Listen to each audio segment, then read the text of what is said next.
Hello, everybody, and welcome to Book Banter. I'm Raina from Blue Cypress Books, and I'm super excited tonight to be talking to Danielle Dreilinger, author of The Secret History of Home Economics. She spent a few years here as the education reporter at the Times-Picayune in New Orleans, and she also worked before that at the Boston Globe and the NPR station WGBH. She's currently a storytelling reporter for the USA Today Network. And her book, again, The Secret History of Home Economics, How Trailblazing Women Harnessed the Power of Home and Changed the Way We Live, is absolutely fascinating. It is a fascinating read. It gives a glimpse into the often surprising and little-known part of history.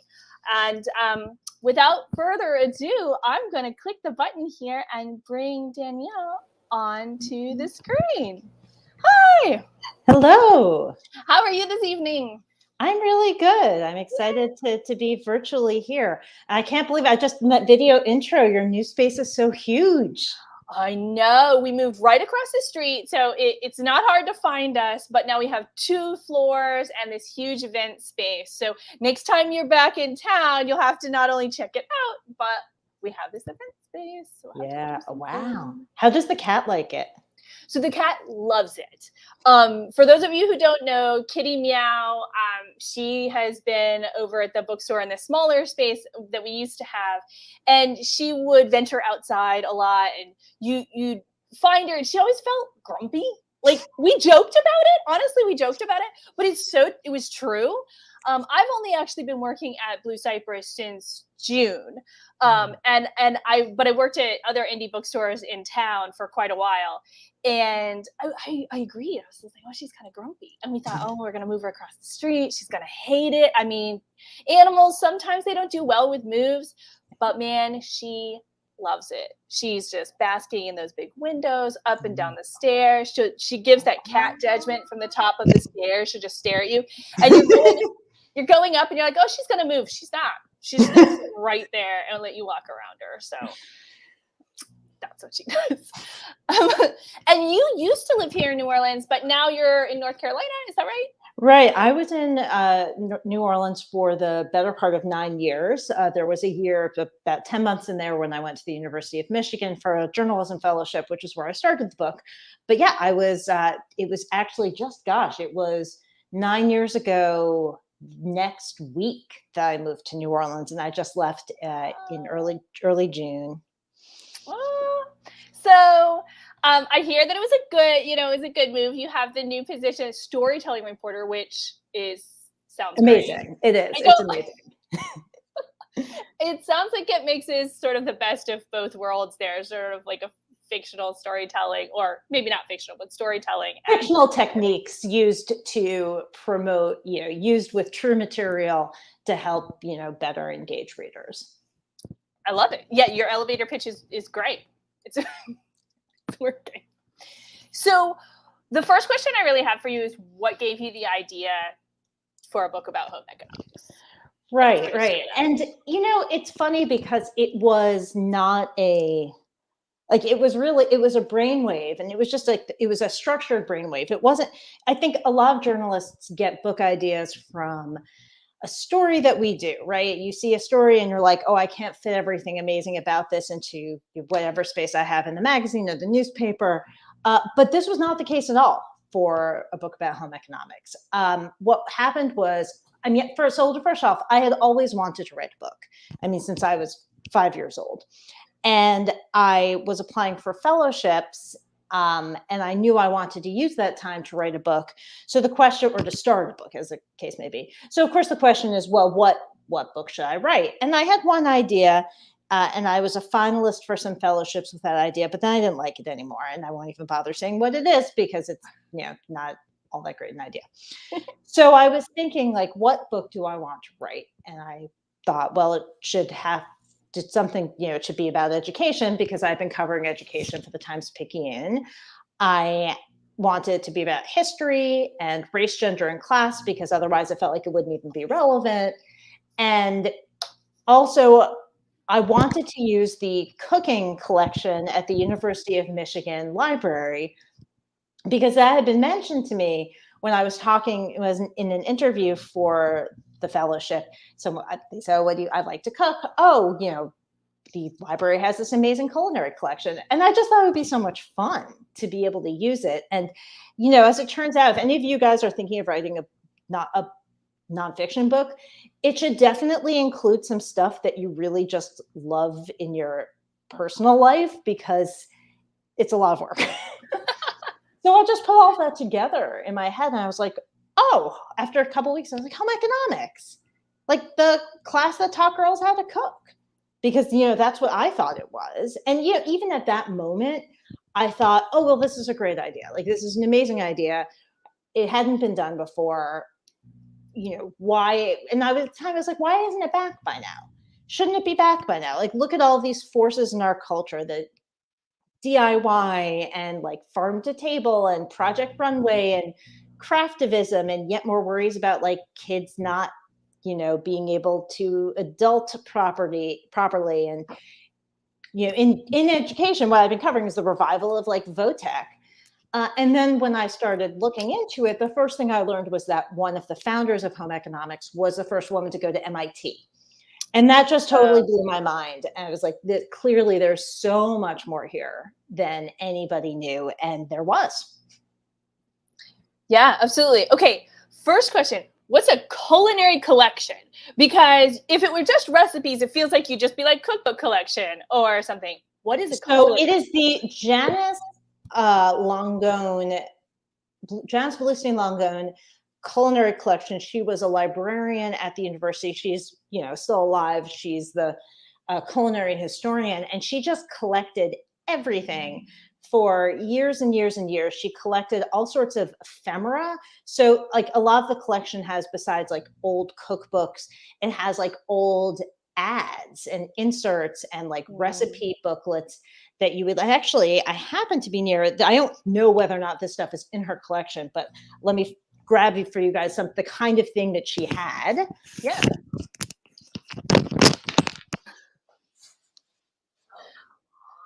So it just sounds fascinating, like having a collection of like things around the kitchen. So I grabbed these in Michigan, in Detroit, at this enormous used bookstore. And these are a bunch of recipe cards from the 60-Minute Gourmet of the New York Times from the 70s, printed in Italy. So this is tomatoes stuffed with pork and mushrooms. It's all very French. And you have the recipe cards. And these are, it says, by the way, this is a light dish. Tomatoes stuffed with pork and mushrooms. Celery remoulade with salami. So it's from the New York Times column of the 70s. In some ways, America's dining habits are curious, it says. So this is this is the kind of thing that was like in, you know, like the kitchens of women who read the New York Times food section in the 1970s, which is my entire family. And actually, I bought a bunch of them because I was like, they're just so neat and they're such a portrait of the time. So yeah, that collection has enormous, like all the sorts of things in it.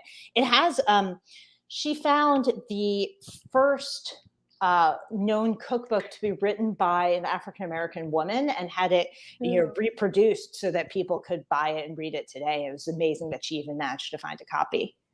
Yeah, finding a copy and then, you know, taking the next step of actually trying to get it out in the hands of people at that time.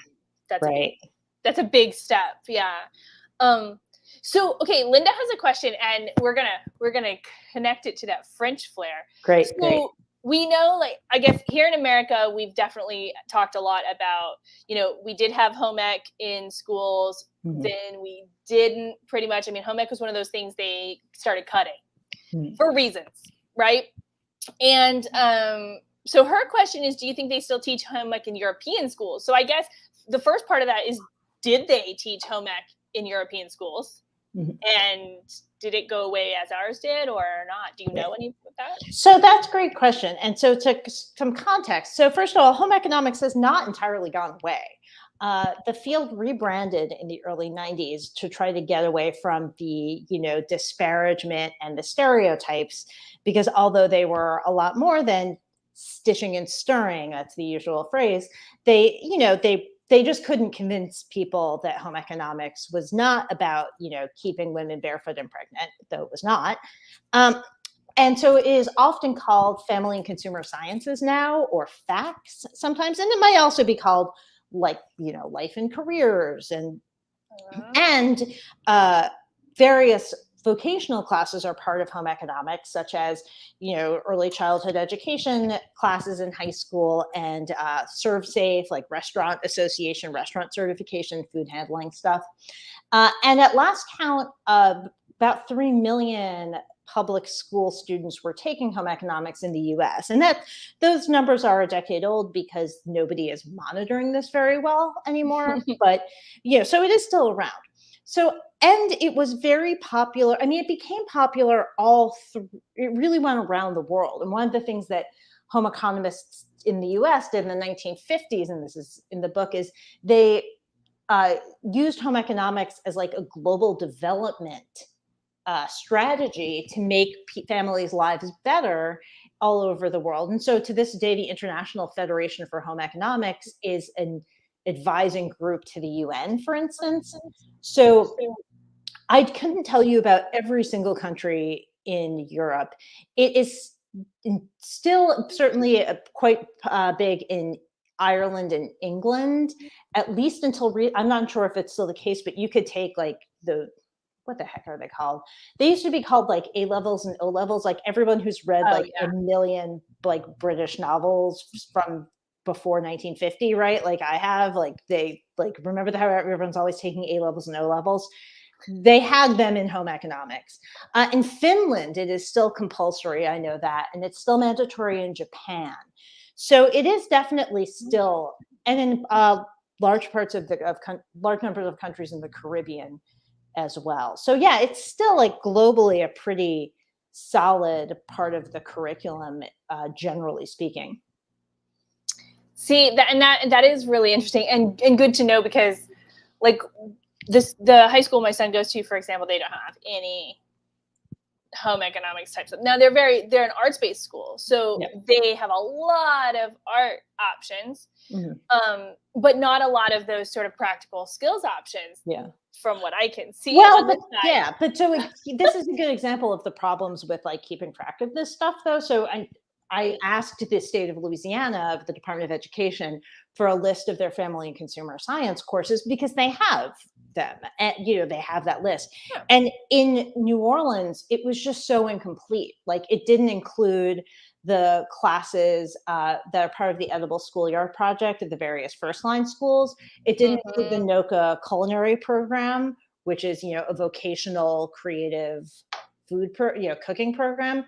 So like those are definitely home economics classes, but they weren't being counted that way within the state system. Yeah. I never really thought about that until you brought it up you were talking about in your book about the trades and like the culinary part, like at NOCA and any of that.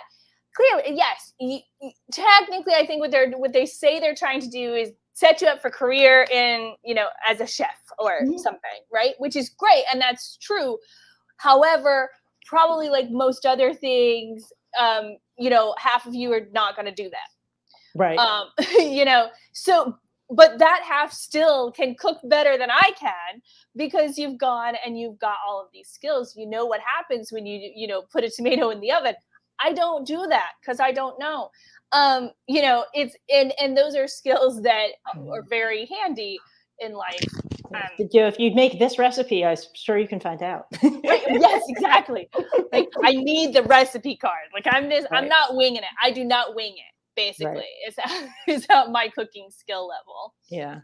So so two things about that. One is I should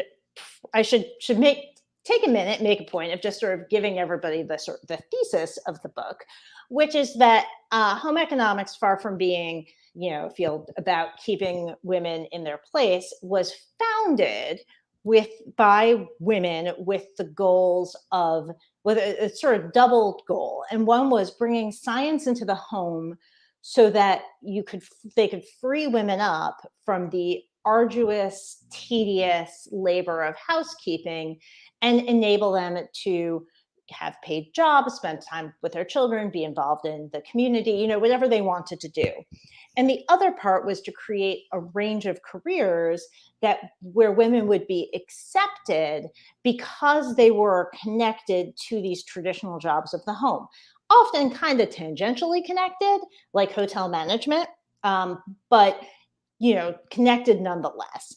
So that, life skills versus vocational education duality was there from the start and has continued all the way through.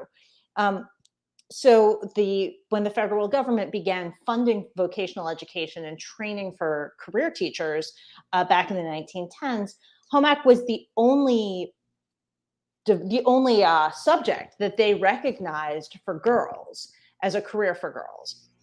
And when Black colleges and land-grant colleges were getting started in the 1870s and 1880s, they brought in all sorts of home economics training for girls as well, because it was going to give them a respectable career if they didn't get married. And if they did get married, it would help them keep house more effectively. So yeah,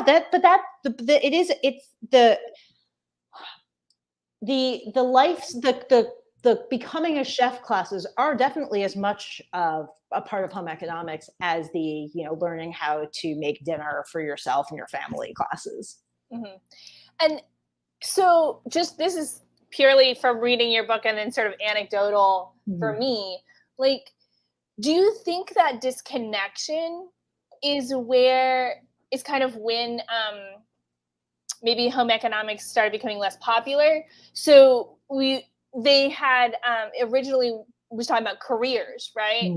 And then when I think about home ec class, first of all, I didn't even know home economics was a degree you could get at any point.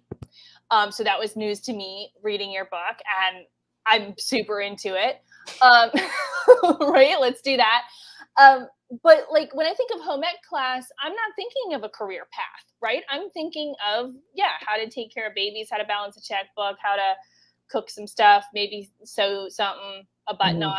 Like that's what I think of, which honestly, home ec was available in my high school, and it was known as the class that you usually got thrown into if you didn't pick anything else, or, the one that like you just didn't care, so you picked it. Right, right. And that's not fair to it at all. Being an adult now, I'm like, it's not fair either way.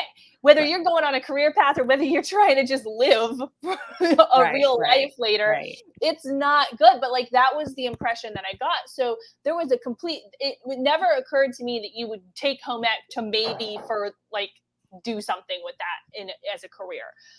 I guess, when do you think that disconnection happened, or was it always there, or?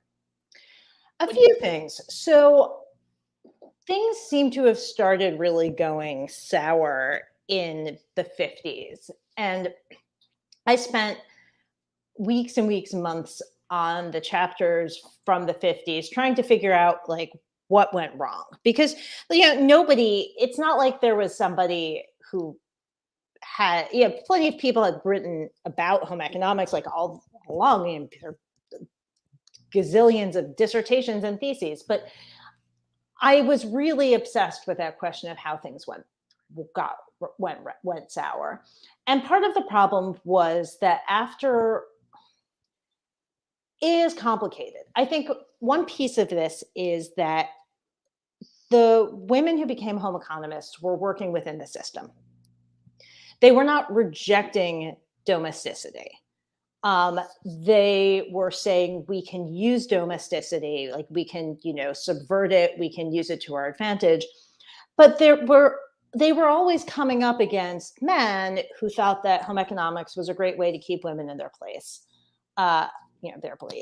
especially women of color. So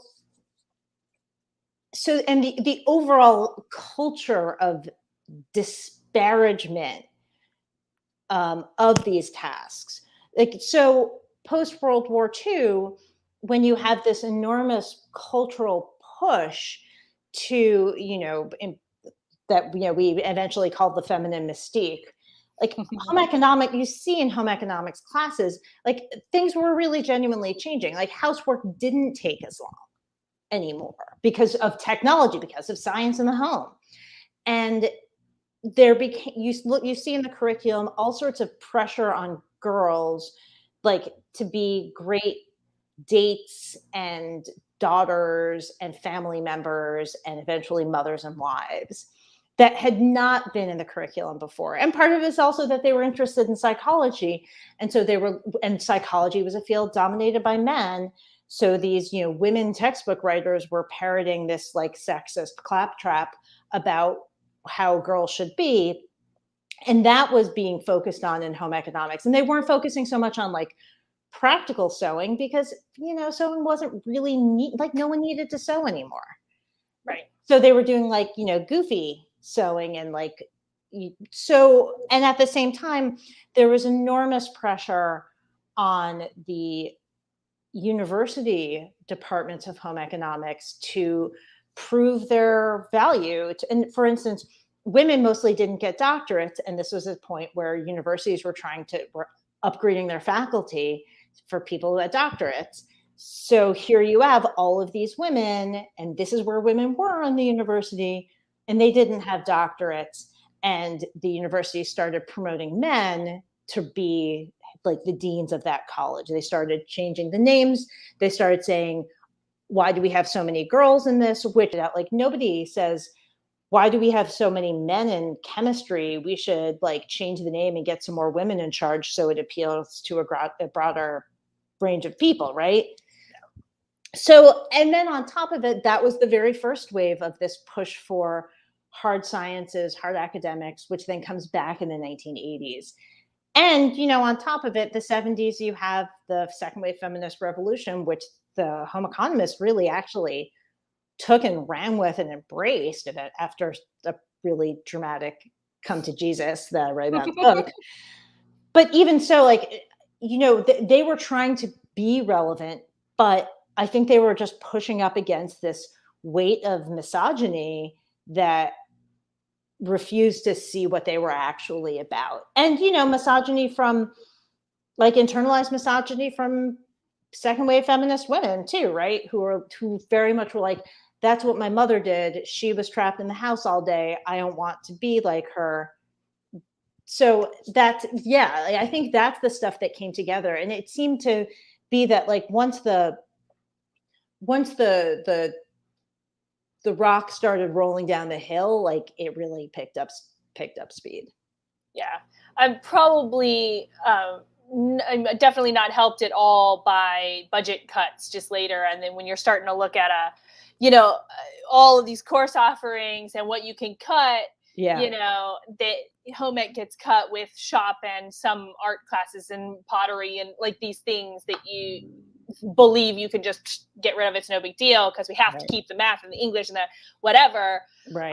And what are courses and like what are schools getting rewarded for? What are they being told they have to have? They're being told like you need to make sure that more kids are taking advanced placement classes, right? Advanced placement is important. So they say, okay, well, we'll make sure that more kids are taking advanced placement. Right, which means now we need 2 math classes so that we can get them to an advanced placement point so we can get our money, which means we need to cut. What are we going to cut? Okay. Exactly. Yeah. And I think, I feel recently, and I don't know how many years, but, a few years where you start feeling that thing where, oh, maybe we do, we can't get rid of all the music. We can't get rid of, maybe we do need to teach our kids to, some home economics, like how to manage a household, whether you have, traditional, you got a husband and wife and you've got 8 kids, or you're a bachelor, you're by yourself and you're staying in, your studio apartment. You need to be able to do similar things, know, and you need these types of skills, and whether you take it to a career in those things or not. And I want to, do you feel like COVID and lockdown and realizing what's necessary and what isn't maybe we'll have a push on that. I mean, I hope so. I still think that, like the time has never been more ripe for a revival of home economics. But I think it's, it's interesting in that on the one hand, well, I think we all spent so much time stuck in our homes. And I think we all thought it just made us think more about home. And it made people who don't think about home think about it. So like, I mean, the fact that all of a sudden the work of childcare was so visible because schools were closed and daycare was often closed. And like all of a sudden, this cultural dialogue, right, about like people who worked, cultural dialogue, the stuff that's like shared along the elite, like sources for such things, where people who had the privilege of working from home were, having Zoom meetings with like the kids in the background, stuff like that, right? All of a sudden it was so visible. And, even the discussion of, certainly in food media, or like, which I read a ton of, right? All this discussion about like how sick and tired people got of cooking, but at the same time, how much more cooking people were doing. And in a way, like that in and of itself is like perfect ground for home economics, because like, I mean, home economists believed in takeout, the founders. They believed in they believed that there wasn't any need. A lot of them are like, there's no need for every family to be cooking its own food every night. Like that's it's an unnecessary amount of labor. So people, on the one hand, people have been saying to me like, oh, sourdough bread, like isn't that very home ec? And it is, but that home ec has always been very deeply practical.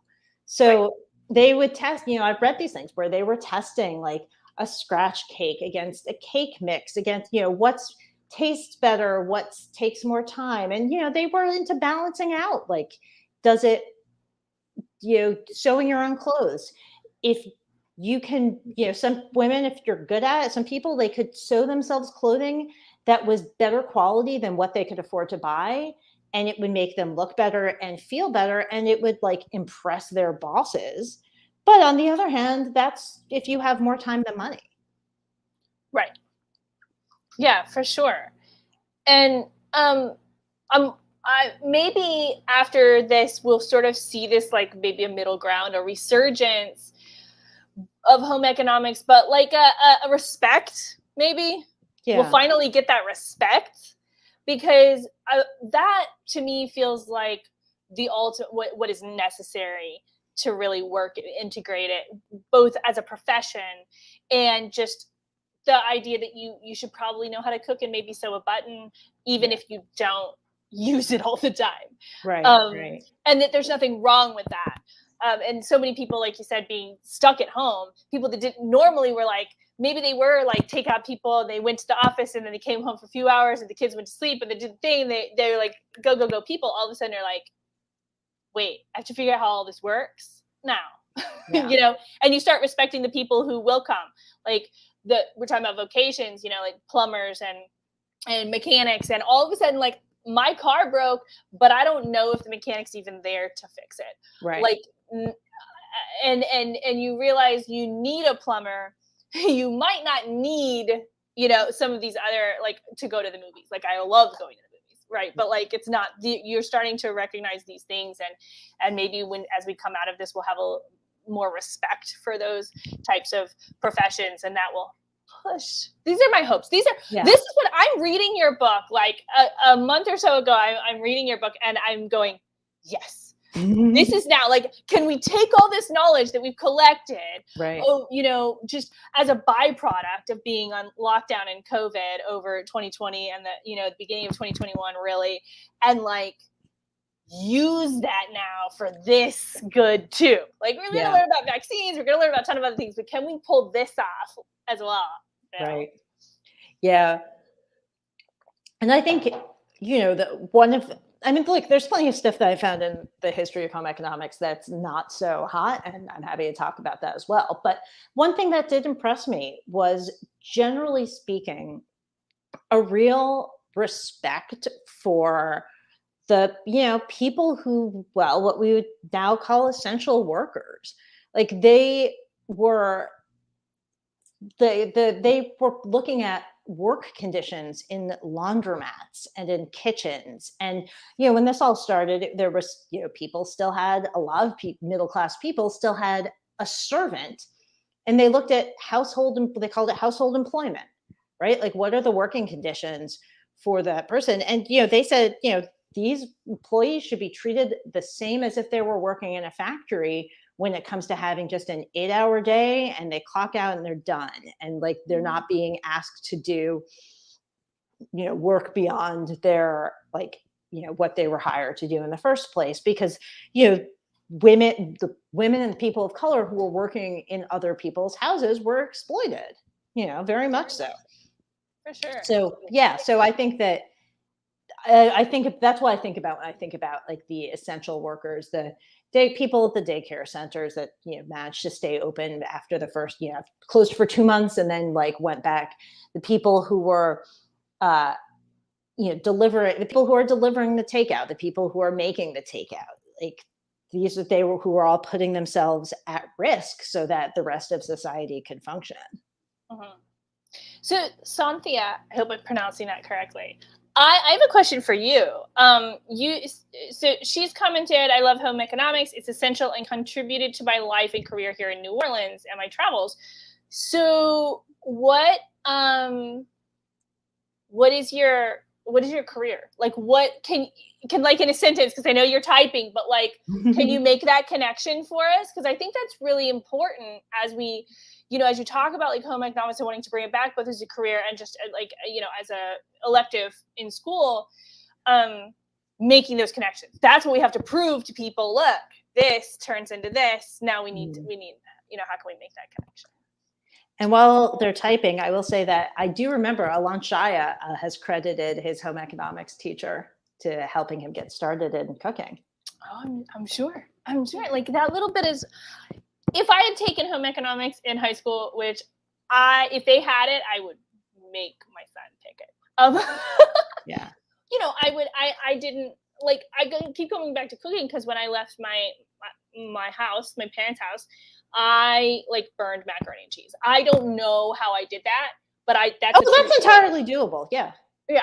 You forgot about it. You went and did something else. I didn't understand why you had to really, like, it said, do this for 5 minutes. And I'd be like, 3's good. It's not, but I didn't understand why. Right. So it was just like, I need to eat now. And then it's never good and whatever, it took me years. Like literally I had my son and like a year later I went, I'm going to need to feed this kid something, but except for like milk and then baby food. That's a problem. Right. Okay. So I better learn some things. So that's, like those are those connections. Right. And that should probably also, do we have a response yet? Yes. So she's a fashion merchandiser, marketing now, yep. Herbalist, nail tech. I'm super, like, you've now like combined so many pieces of like home economics. If we were making a pie chart of all the things, yeah, you've got like 4, like it's great. That's cool. Yeah. Yeah. And, I think so. Home economics classes are not just hands-on, though they are hands-on, but like the ones I've seen that I found the most impressive are the ones that, they take the simultaneously micro and macro view that I think is really powerful. So when you're learning, the fashion unit involves some hands-on practice. It involves some history. It involves so what a woman I talk about in the book, because I just think she's amazing, is this teacher in Virginia. And, she had a quilting unit where kids had to work together in teams, and they were researching historical quilts and like slave quilts and the language of different, the symbolism, right? And then they would design their own quilt squares that were meaningful for them. They would put their work together to actually sew it by hand. They had like a class cash economy, so where they would like buy they would have a budget and they would buy fabric from the teacher. And she also had, in a separate unit in a different class, she involved like the global fashion industry and how that works, and the business side and the labor side and the environmental side, right? So I just love that it has, like, it's not just learning how to cook, it's like learning how careers in kitchens work, it's learning about nutrition and the science of that, it's learning. So it brings in a lot of pieces that don't get brought together for kids most of the time. Mm-hmm. Like the pieces that do hold all of it together. You can draw and have these dreams of being like a fashion designer, but there's a lot of pieces to that puzzle. So so learning about the whole thing and how it all fits together, and that's kind of genius. And if you can afford to buy, a new pair of pants, even if it's just at Walmart, why should you still sew the button back on when the button falls off instead of going and buying a new pair of pants? There is a book called I think it's called The Conscientious Closet. Oh, I'm going to have to look that up. I don't have a copy of it, but I keep passing by. It's on our shelves right now. And I want to get it and read it. And it's basically about that exact thing, like what's ethical. It has the big umbrella is like what's ethical clothing and ethical shopping, but at the same time it's like what's worth sewing the button on versus not, and like how many times is that worth it, but what do you buy a $90 pair of pants versus a $15 pair of pants, and then the button sewing, like how that all works. And it's something that you don't really think about right now, like fast fashion, right? You just go and get it and you don't even think about it. And your book your book caught the wheels turning in my head in so many different ways. And that other book I'm talking about, The Conscientious Closet, I walked by it like a billion times. I read your book and walked by it and picked it up and flipped it over. Like I start thinking about this a little bit differently. Cynthia said, yes, talk about sustainability with that button baby. Yes, exactly. And hems, those little bitty things, because those are the first things to go on most of your clothes. It's like the little hems, the little buttons. If you can make it go one more time, a little bit longer, let's do it. I'm in. Also, like wool socks. Like I know how to darn socks properly, and I know like the cheater ways to patch up your socks, which is what I normally do. But like socks are really expensive, and like wool socks are like $20+ a pair. And so I sew up the holes in the heels because I don't want to have to spend $20 more on wool socks. Yeah. And okay, so I've lived in the South my entire life. So I recently discovered wool socks, which sounds weird for anyone who's lived much further north than I don't understand this, just given how cold the floors of a shotgun are in those like 2 months of the year. It's agonizing. Well, they weren't like something that you got, because I'm from Florida. I've been here for 16 years. Mm-hmm. So both places are fairly warm. And my floor does get very cold. We just got it, the spray foam insulation. Oh, which I was told you shouldn't do, actually, because of mold. But sorry. Sorry. This will be the first full winter with it, so I'm really excited. We got it kind of in the middle end of the winter last year, and I felt like I could tell a difference. But then at the beginning, now we get a full year, so we'll see the difference. But yeah, wool socks were just not something on my radar really much. I knew they existed, but not something that you'd get here. And then I did. They're amazing, and it's changed my life. So yeah, no, I especially have had to mend my wool socks a bunch because I grew up in the Northeast. I lived in the Northeast until I was 35. And so, I had wool socks, and I moved down to New Orleans 9 years ago. And, all of a sudden nobody gives you wool socks anymore when you move to the South. And I was like, but it's December and I live in a shotgun and the floor is freezing. Yeah, that's still a thing. 'Cause I like New Orleans, I call it fashionably cold. It gets just cold enough here for you to wear the tights, the cute scarves, you know, the hat. You can get the good combos going, but not so cold usually that you need a coat to survive. Like that's my life. I see. This is funny. I had the totally opposite experience. And in fact, I mean, I just knew so many. I mean, I knew people who worked in schools because I was covering education, because everybody knows everybody who works in schools. And my ex worked in schools, and like it hit like 65 degrees, and New Orleans kids like put on puffer jackets. Is my experience. I don't know how your son deals with it, but okay, so he's of the exact opposite feeling. He's one of those kids that he'll wear the exact same outfit January, February, March, April, May, June, July, August, September. Wow. I was similar in high school. I had a thing, a look. I thought it was cool, and people would be like, "Are you hot? No. Are you cold? No." So I don't know why I did it, and I don't know why he's doing it, but I can't argue with him. Okay. Yeah. Fair. You know what fair. I mean? Right. Right. It's like, I will say that, the connection experience that you had reading the book, it's really exciting to hear that, because that was the experience I had writing it. Like, that was the experience I had researching it. Was just like, it was kind of psychedelic, like, oh, it's all connected, but like, it really is.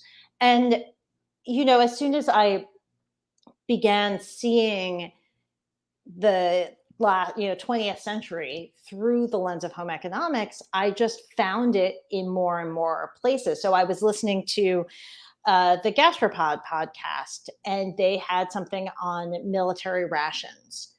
And I immediately thought, like, oh, there must have been home economists in this field, because like, already I was like, this is the kind of thing they did. And I contacted the Army labs that work on rations today, which are up in Natick, Massachusetts, near where I used to live. And they had no idea, no idea what I was talking about.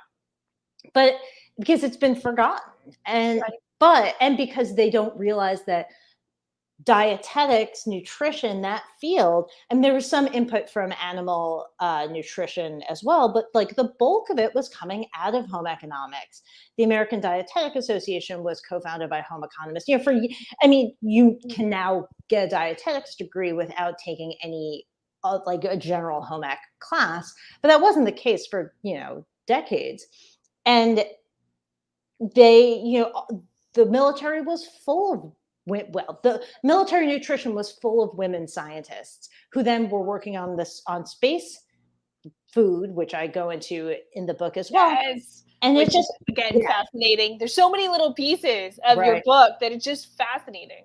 Right. And like, for instance, like, the like similar, so utility companies had employed home economists for years and years and years, like enormous numbers of recipe booklets that are like in the University of Michigan collection are like the power company. In fact, NOPSI, the New Orleans Public Services, what was the I4 guys? People will know. But they still, to this day, they updated it now, maybe 10 years ago. They had a cookbook of recipes. If anybody knows where I can find one of the older NOPSI, in fact, if you have an extra on hand that you want to send me, like, I will contact Raina and I'll like buy it off of you and pay shipping. Yeah, absolutely. And I'll keep we have new and used books, so I'll keep my eye out. If somebody brings one in, one of the old ones. I have like the new one is easy to find. It's available in PDF on their website, on the Entergy website. Right. But so like, this was enormous for years, and I called Westinghouse, or emailed Westinghouse, the Westinghouse archives, and they too had no idea what I was talking about, and found just like one home economics class for consumers somewhere. And yet, like, the head of home economics at Westinghouse was, a powerful businesswoman who was very involved in the American Home Economics Association. And it was finally, I found, really deep archives for that kind of thing at JCPenney. And I discovered Satnik St. Marie, who was the first woman VP at JCPenney's, and she came through the home economics department, as did, many of the first women in senior leadership in food corporations. That was another fascinating bit of your book, JCPenney's. The whole thing, their catalog, which, I know from circling toys from Christmas and things of that nature, right? It comes into your house, you do that. And just that they were really part of this huge movement to get this information out into people's houses, and built part of their business model on this, just like giving out information under the idea that you'd buy fabric from them, or whatever you were gonna buy. Right. And man, I like that business model. And that's another thing, by the way, that is super hard to find, is the JCPenney's Fashions and Fabrics magazine for home economics teachers. And there's one issue that somebody has been trying to sell on eBay for like 3 years, and they keep posting it at like some ridiculously expensive price, and nobody buys it. I was deeply tempted to steal copies from the archives, which of course you cannot do. Right. Well, and you just have to keep like emailing them and making them offers, and one day they'll need the money to the point where like, sure, you can have it at this price, it's fine. I'll give it to you. Well, before we start wrapping up, I have 2 things I definitely want to touch on. One is I have a piece of home economics history that my husband is willing to let me show on camera.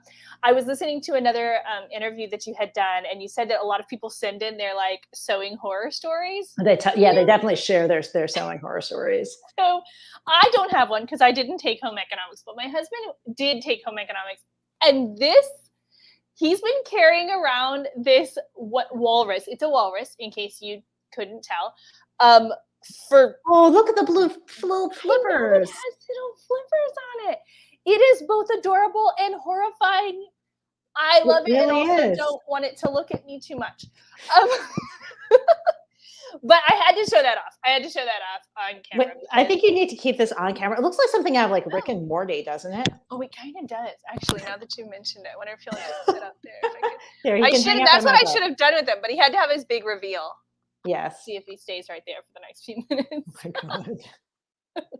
Yeah, when he one day, like a decade or so ago, pulled that out of a box at his mom's house, I was like, "What is that? What's that?" He's like, "I made this." I was like, "Oh, good job. Okay, better be supportive. All right, I'm doing my best here." So, a question from earlier that Linda had, and I saved it because I feel like it fits better here. Mm-hmm. So what can people do maybe to help with home economics? Like she said, get home ec back in schools, and that's a good part of it. But like there used to be a home economics association, multiple ones. You mentioned those in your books. Does that still exist? Can anybody join? Is that something that you should do? How can we help? I would say, so you can still join the American Association of Family and Consumer Sciences. I've never met anybody who's not a professional in the field who's part of it, but you certainly can be. I thought for a while that you needed to like be like somehow official, but I eventually joined, and I'm not, I have no degrees in such things. I would say the best way to get home economics back in schools is to, go to the principal, go to the school board, go to the charter school board, and talk about it, like get a group of people together, ideally, right? And look at talk to the school administration and go from there. Because I mean, schools, school boards, departments of education, they respond to what people want, or they sometimes they don't respond to what people want, but they like, that's how you get their attention. Like their public pressure makes a difference. And it certainly, I, as a reporter, if I've covered gajillion school board meetings back when the Orleans Parish School Board meeting was the only really dramatic one that anybody around. Like that's the kind of thing, like when teenagers would get up and advocate for things, right? When people would get up and say, like, we want to do this, it's going to make things better. Like that always caught my attention as a reporter. So yeah, that's my my advice is try to and see why, if your school isn't offering it, like ask why, like see why not, like maybe it's that they can't find teachers, maybe it's that they can't find time. Right. And from being a parent with a kid in school, recognizing that you might not change it this year. Oh yeah, of course. Was big for me, because I'm like, well, what if I go in there? It's not like they're going to add this thing and then he's going to be doing it, which may be true. Right. But if it's something that you really think would better people, the community, maybe you're doing it for 3 years down the line. Right. You also might consider contacting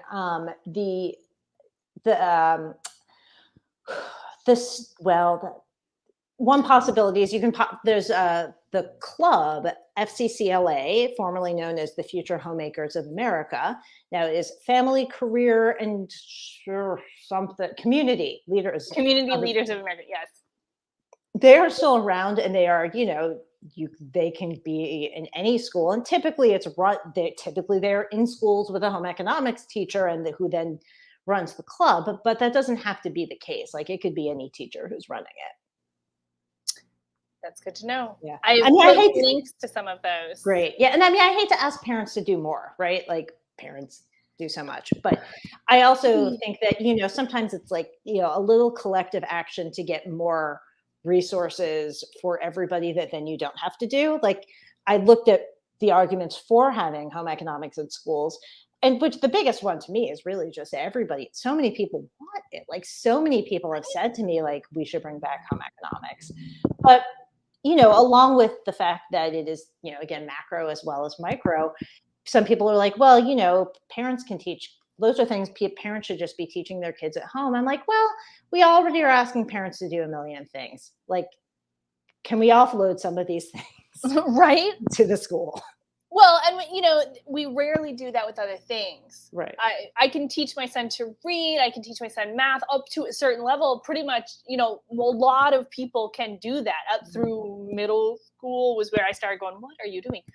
With some of those things. But we don't say, oh, I should be teaching my kid to do these things. We say, oh, I send him to school and I support that. I support what the teacher is doing. So why do we do it with that? Also, it takes so much more time to teach a young person to cook dinner than to cook it yourself.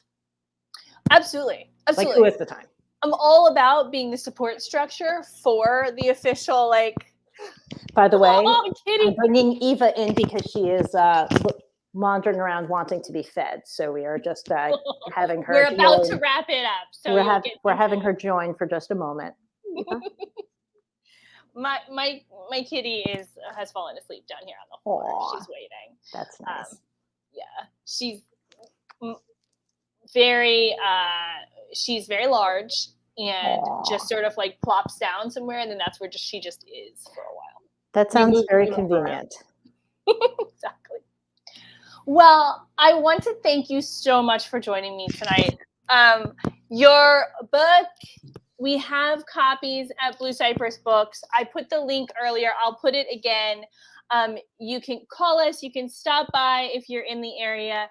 And if you are not, you can always place that order through our website and we will ship it to you anywhere you are. Right. I think it's recommended reading for anybody, honestly. But if you're into history, if you're into home economics, if you're into women's history, the workforce, do it. World War II. There's some great World War II scenes. There's great World War II. I was going to say just general military history, because what you're saying, the whole nutrition and that whole aspect of it, again, that's the thing that soldiers don't think about, but it's also one of the things that when you talk to people, food, that first meal back home, the chocolate bar in the rations. I remember my dad talking about Vietnam and the chocolate, and those things are important and they matter. and that has a heart in home economics. So. Absolutely. So thank you everybody for watching. Thank you for commenting, and Danielle, thank you for joining me. Yes, thank you for having me.